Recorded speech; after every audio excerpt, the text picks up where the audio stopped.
আজ আমি class 11-এ economics পড়াবো। আজকের টপিক হলো ইন্ডাস্ট্রিয়াল ইকোনমি বা শিল্প অর্থনীতি। এই অধ্যায়ে আমি শিল্প অর্থনীতি নিয়ে আলোচনা করব। ভারতের অর্থনীতিতে এবং সেই সঙ্গে পশ্চিমবঙ্গের অর্থনীতিতে শিল্পের ভূমিকা, শিল্প বিকাশ, শিল্পনীতি, সরকারি ক্ষেত্রে শিল্পায়ন, ক্ষুদ্র শিল্পের ভূমিকা প্রভৃতি নিয়ে আলোচনা করব।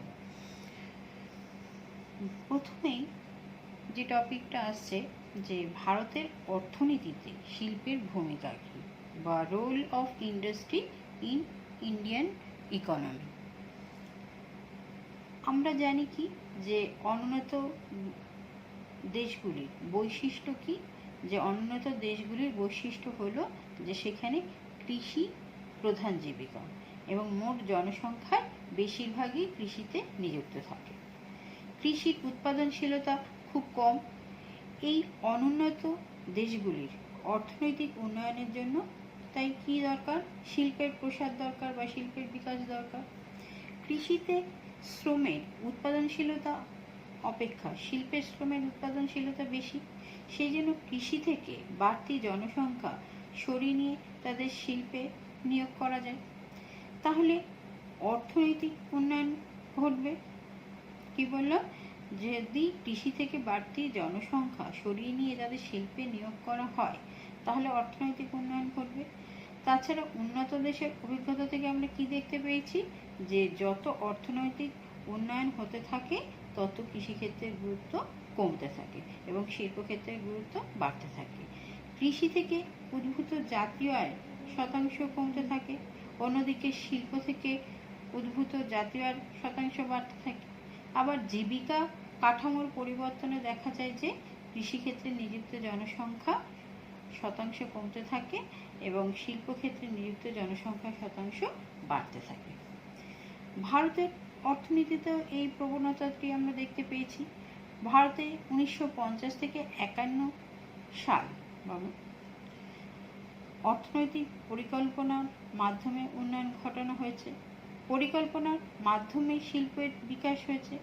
1950-51 থেকে 2007-8 সময়কালের মধ্যে নিট গৃহস্থ উৎপাদনের উৎস যদি আমরা বিচার করি তাহলে কি দেখব যে প্রাথমিক ক্ষেত্র থেকে উদ্ভূত জাতীয় আয় শতাংশ কমেছে আর মাধ্যমিক ক্ষেত্র থেকে উদ্ভূত জাতীয় আয়ের শতাংশ বেড়েছে।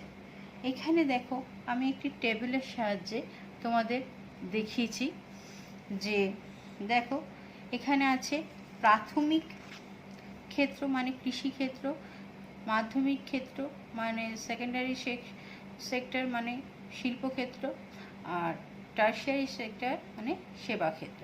তিনটি ক্ষেত্রে দেখিয়েছি। এটা হচ্ছে নিট গৃহস্থ উৎপাদনের উৎস। দেখো 1950 থেকে 51 সালে প্রাথমিক ক্ষেত্র থেকে কত আসতো যে 50, এটা সব শতকরার হিসেবে আছে, 57.2%। ঠিক আছে, সেটা 1970 থেকে 71 সালে বেড়ে কত হলো, কমে কত হলো 46.5%। 1980 থেকে 81 সালে কমে কত হলো 40%। তারপর 1990 থেকে 91 সালে কমে হলো 32.7%। 1999 থেকে 2000 সালে আরও কমে হলো কি 26.4%। আর 2007 থেকে 8 সালে কমে হলো কত 18.7%। এবার মাধ্যমিক ও শিল্পক্ষেত্রে দেখো যে 1950-51 সালে কত ছিল 16.3%, এটা বেড়ে 1970-71 সালে কত হলো 22.3%। আবার না 1980 থেকে 81 সালে বেড়ে কত হলো 24.2%। 1990-91 সালে আরও বেড়ে কত হলো 28%। আবার 1999 থেকে 2000 সালে একটু কমে গেল 22.7%। এবং 2007 থেকে 8 সালে আবার একটু বেড়ে কত হলো 23.7%। এবার সেবা ক্ষেত্র বা সার্ভিস সেক্টর বা টার্সিয়ারি সেক্টরে দেখো যে প্রথমে ছিল কত 26.5%, তারপর বেড়ে কত হলো 1970-71 সালে বেড়ে কত হলো 31.2%। তবে 1980-81 সালে বেড়ে কত হলো 35.8%। 1990-91 সালে বেড়ে হলো 39.3%। 1999-2000 সালে আরও বেড়ে কত হলো 50.3%। এবং 2007 থেকে 8 সালে এর থেকেও বেড়ে কত হলো 57.6%। তাহলে এই টেবিল থেকে আমরা কি দেখলাম যে 1950-51 সালে নিট গার্হস্থ্য উৎপাদনের 57.2% উদ্ভূত হতো কোথা থেকে? প্রাথমিক ক্ষেত্র থেকে। এবং 16.3% উদ্ভূত হতো কোথা থেকে? মাধ্যমিক ক্ষেত্র থেকে, তাই তো। আর 26.5% আসতো সেবা ক্ষেত্র থেকে। শিল্প বিকাশ ঘটানোর জন্য শিল্প বিকাশ ঘটার ফলে 2007 ও 8 সালে প্রাথমিক ক্ষেত্র থেকে নিট গার্হস্থ্য উৎপাদন কত এসেছে? 18.7% বা 18.07%। আর মাধ্যমিক ক্ষেত্র থেকে এসেছে কত? 23.7%। আর সেবা ক্ষেত্র থেকে এসেছে 57.6%। সুতরাং দেখা যাচ্ছে যে ভারতের অর্থনীতিতে শিল্পক্ষেত্রের গুরুত্ব কি ক্রমাগত বাড়ছে, তবে শিল্পক্ষেত্র অপেক্ষা সেবা ক্ষেত্রের গুরুত্ব বেশি বেড়েছে, তাই তো। এই চার্ট অনুযায়ী আমরা তাই দেখলাম। এবার দেখো ভারতে কর্মরত জনসংখ্যার জীবিকা কাঠামোর কতটা পরিবর্তন হয়েছে তা একটি তোমাদের টেবিল বা চার্টের সাহায্যে আমি এখানে দেখিয়েছি। দেখো এখানে পেশা প্রাথমিক ক্ষেত্রে কতজন নিযুক্ত, মাধ্যমিক ক্ষেত্রে কত নিযুক্ত, সেবা ক্ষেত্রে কত নিযুক্ত, সেটা 1951, 1951, 1961, 1991, 1971, 1981, 1991 এবং 2001 সাল পর্যন্ত আমি এই চার্টে দেখিয়েছি। তাহলে দেখো প্রাথমিক ক্ষেত্রে 1951 সালে কতজন নিযুক্ত ছিল, মানে প্রাথমিক ক্ষেত্রে মানে কৃষিক্ষেত্রে 72.1%। 1961 সালে সেটা কমেছে একটু 71.8%। 1971 সালে সেটা কত হয়েছে 72.1%। আবার 1981 সালে হয়েছে 68.8%। 1991 সালে আবার একটু কমে হয়েছে 66.8%। আবার 2001 সালে আরও কমে হয়েছে কত 56.7%। এবার মাধ্যমিক ক্ষেত্র বা শিল্পক্ষেত্রে দেখো 1951 সালে ছিল 10.7%। 1961 সালে বেড়ে কত হয়েছে 12.2%। 1971 সালে বেড়ে কমেছে একটু, কমে কত হয়েছে 11.1%। আবার 1981 সালে বেড়ে কত হয়েছে 13.6%। 1991 সালে 12.7% এবং 2001 সালে হয়েছে 18.2%। সেবা ক্ষেত্র বা টার্সিয়ারি সেক্টরে 1951 সালে কত ছিল 17.2%। 61 সালে 16%। 71 সালে 16.8%। 1981 সালে 17.6%। 1991 সালে 20.5% এবং 2001 সালে বেড়ে কত হচ্ছে 25%। তাহলে আমরা এই টেবিল বা চার্টের সাহায্যে কি দেখলাম যে 1951 থেকে 2001 এই 50 বছরে প্রাথমিক পেশায় নিযুক্ত জনসংখ্যার শতাংশ কি হয়েছে, শতাংশ কত ছিল যে 72.1 থেকে 56.7-এ কমেছে, নেমে এসেছে বা 7%-এ কমেছে। ওই সময় মাধ্যমিক পেশায় নিযুক্ত জনসংখ্যার শতাংশ 10.7% থেকে বেড়ে হয়েছে কত 18.2%। এর থেকেও কি বোঝা যাচ্ছে যে শিল্পক্ষেত্রে গুরুত্ব বেড়েছে। তাহলে শিল্পক্ষেত্রের বিকাশের ফলে ভারতে বৈদেশিক বাণিজ্যের কাঠামোয় পরিবর্তন এসেছে। শিল্প বিকাশের আগে ভারত রপ্তানি করত শুধু কৃষিজাত দ্রব্যাদি এবং আমদানি করত কি শিল্পজাত দ্রব্য। একে ঔপনিবেশিক বাণিজ্য কাঠামো বলা হয়। কিন্তু শিল্প বিকাশের ফলে ভারত এখন অনেক শিল্পজাত দ্রব্য রপ্তানি করছে, আবার আগে আমদানি করা হতো এমন অনেক দ্রব্যের পরিবর্তিত দ্রব্য দেশে উৎপন্ন হচ্ছে। শিল্পজাত দ্রব্যের ক্ষেত্রে এবং যন্ত্রপাতির ক্ষেত্রেও আমাদের আমদানি নির্ভরশীলতা মানে ভারতের আমদানি নির্ভরশীলতা অনেক কমেছে। শিল্প উৎপাদনে বৈচিত্র্য এসেছে, শিল্পের দৃঢ় ভিত্তি স্থাপিত হয়েছে। ঠিক আছে, এবার আমরা দেখি পশ্চিমবঙ্গের অর্থনীতিতে শিল্পের ভূমিকা। Role of the industry in West Bengal's economy. ভারতের অর্থনীতিতে যেমন শিল্পের গুরুত্ব বেশি, তেমনি পশ্চিমবঙ্গের অর্থনীতিতেও শিল্পের গুরুত্ব খুব বেশি। স্বাধীনতার আগে শিল্পের দিক থেকে পশ্চিমবঙ্গের স্থান ছিল খুব আগে। ভারতের তৎকালীন প্রধান দুটি শিল্প, পাট শিল্প ও কয়লা শিল্প পশ্চিমবঙ্গেই কেন্দ্রীভূত ছিল। হুগলি নদীর দুই তীরে চটকলগুলি অবস্থিত ছিল। রানীগঞ্জ, আসানসোল অঞ্চলে কয়লা খনিগুলো অবস্থিত ছিল। এছাড়া উত্তরবঙ্গে চা শিল্প গড়ে ওঠে প্রাকৃতিক কারণে। স্বাধীনতা ও দেশভাগের ফলে পশ্চিমবঙ্গের অর্থনীতি দারুণভাবে ক্ষতিগ্রস্ত হয়। কারণ কি, যে একদিকে বিপুল সংখ্যক উদ্বাস্তু তৎকালীন পূর্ব পাকিস্তান থেকে পশ্চিমবঙ্গে আসে, তাতে পশ্চিমবঙ্গের অর্থনীতির উপর জনসংখ্যার চাপ বৃদ্ধি পায়। অন্যদিকে পশ্চিমবঙ্গে পাটকলগুলো অবস্থিত থাকলেও কাঁচা পাট উৎপাদনকারী এলাকাগুলি কী হয়, পূর্ব পাকিস্তানে পড়ে, ফলে পাট শিল্প অসুবিধার সম্মুখীন হয়। পশ্চিমবঙ্গে জনবসতির ঘনত্ব অন্যান্য রাজ্যের তুলনায় অনেক বেশি।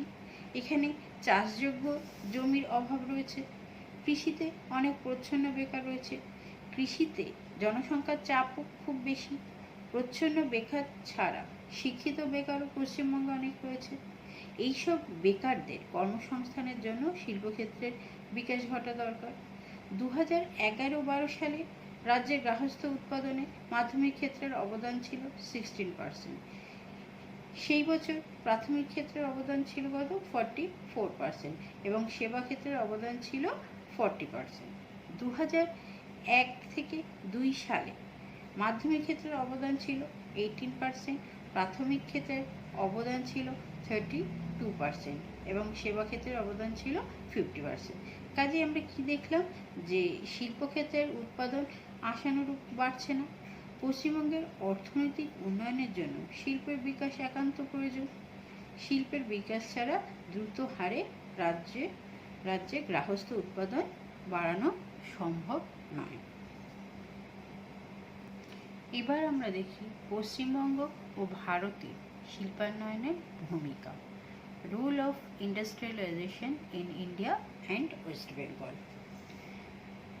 ভারতের অর্থনীতিকে কি বললাম, ভারতের অর্থনীতিকে দৃঢ় ভিত্তিতে স্থাপন করার জন্য এবং ভারতের আয় ও কর্মসংস্থানের সুযোগ বৃদ্ধির জন্য অনেক অর্থনীতিবিদ ভারতের শিল্পায়নের উপর গুরুত্ব দিয়েছেন।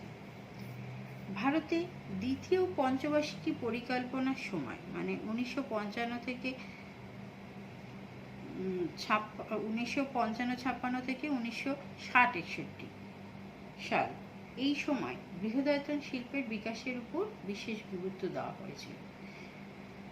কোনো দেশের মোট উৎপাদনে যখন শিল্প উৎপাদনের অংশ ক্রমশ বৃদ্ধি পায় এবং মোট কর্মসংস্থানে শিল্পক্ষেত্রের কর্মসংস্থানের অংশ বৃদ্ধি পায়, তখন এই প্রক্রিয়াকে শিল্পায়ন বলা হয়।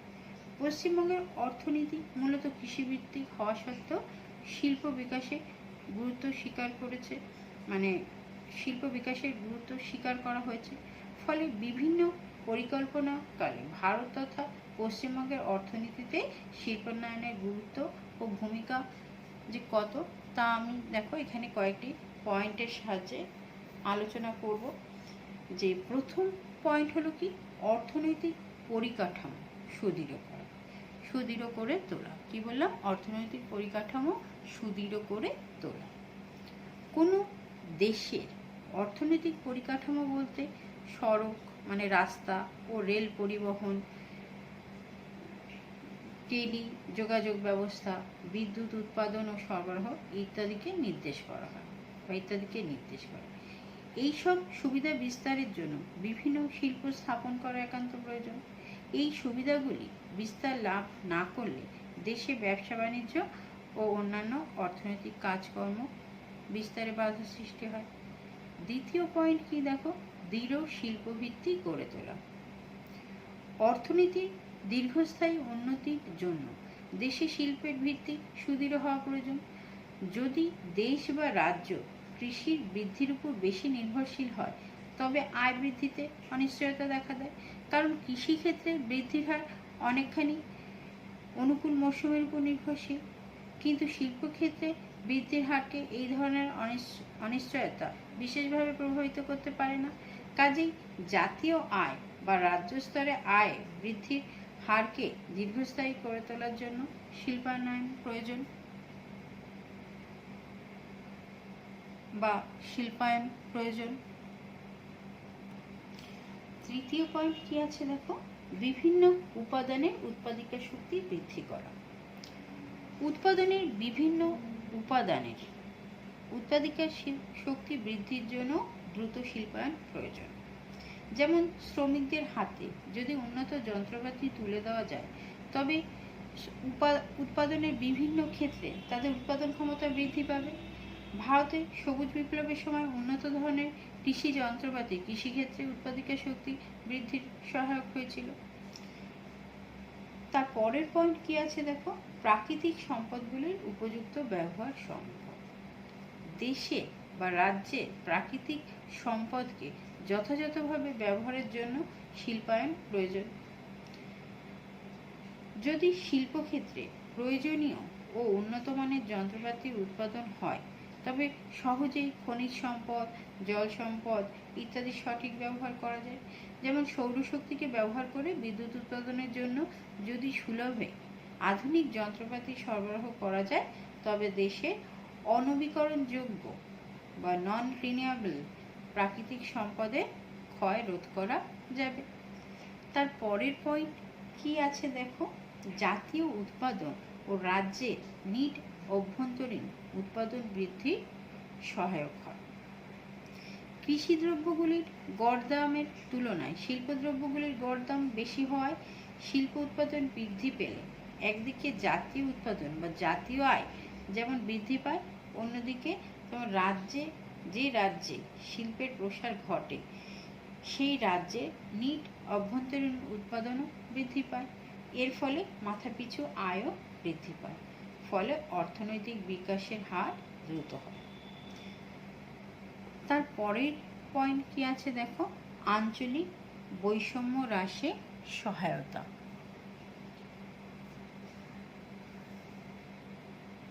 দেশের মধ্যে কোনো অঞ্চল যদি অর্থনৈতিক দিক থেকে অনুন্নত হয় এবং কিছু অঞ্চল যদি অর্থনৈতিক দিক থেকে বেশ উন্নত হয় তবে উন্নয়ন প্রক্রিয়ায় আঞ্চলিক বৈষম্য দেখা দেয়। যেমন ভারতের উত্তর পূর্বাঞ্চলের রাজ্যগুলো যেমন মণিপুর, মেঘালয়, ত্রিপুরা, নাগাল্যান্ড এই রাজ্যগুলি পশ্চিমবঙ্গের পশ্চিমাঞ্চলের রাজ্যগুলির তুলনায় অর্থনৈতিক দিক থেকে অনুন্নত। পশ্চিমবঙ্গ, বাঁকুড়া, পুরুলিয়া, বীরভূম ইত্যাদি জেলা পশ্চিমবঙ্গেও কি বাঁকুড়া, পুরুলিয়া, বীরভূম ইত্যাদি জেলা অর্থনৈতিক দিক থেকে অনগ্রসর। অর্থনৈতিক দিক থেকে অনগ্রসর অঞ্চলে যদি শিল্পের প্রসার ঘটে তবে উন্নয়ন প্রক্রিয়ার বৈষম্য কমিয়ে আনা সম্ভবপর হয়। তার পরের পয়েন্ট কি আছে দেখো, কৃষিক্ষেত্রে জনসংখ্যার চাপ কমিয়ে আনা। ভারত তথা পশ্চিমবঙ্গে পেশাগত কাঠামোর ধরন লক্ষ্য করলে কি দেখবো আমরা? দেখব যে কর্মক্ষম জনগণের বেশিরভাগ তাদের জীবন ধারণের জন্য কৃষিক্ষেত্রের উপর নির্ভরশীল। জনসংখ্যা বৃদ্ধির সাথে সাথে কৃষিক্ষেত্রের উপর জনসংখ্যার চাপ ক্রমাগত বৃদ্ধি পাচ্ছে।